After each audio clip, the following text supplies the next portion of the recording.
حضرت عائشہ صدیقہ رضی اللہ عنہا نبی کریم صلی اللہ علیہ وآلہ وسلم سے یہ بیان نقل کرتی ہیں کہ آپ صلی اللہ علیہ وآلہ وسلم نے فرمایا، 3 باتیں ایسی ہیں جن پر میں قسم کھاتا ہوں کہ اللہ تعالیٰ اس شخص کو جس کا اسلام میں کوئی حصہ ہے اس آدمی کی طرح نہیں بنائے گا جس کا اسلام میں کوئی حصہ نہیں۔ اور اسلام کے 3 حصے ہیں، روزہ، نماز اور صدقہ۔ اللہ تعالیٰ ایسا نہیں کہ بندے کو دنیا میں دوست بنائے اور قیامت کے دن اس کو کسی اور کے حوالے کر دے، اور جو شخص جس قوم سے محبت کرے گا قیامت کے دن انہی کے ساتھ آئے گا۔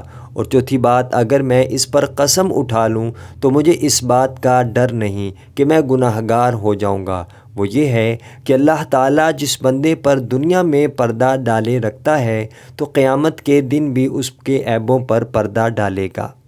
السلسلۃ الصحیحہ، حدیث نمبر 3690۔ حضرت ابو ہریرہ رضی اللہ عنہ سے مروی ہے کہ رسول اللہ صلی اللہ علیہ وآلہ وسلم نے فرمایا، کچھ قومیں خواہش کریں گی کہ کاش وہ بہت زیادہ برے عمل کرتے۔ صحابہ کرام نے پوچھا، اے اللہ کے رسول صلی اللہ علیہ وسلم، کس وجہ سے؟ آپ صلی اللہ علیہ وآلہ وسلم نے فرمایا، وہ لوگ جن کی برائیاں اللہ تعالیٰ نیکیوں میں بدل دے گا۔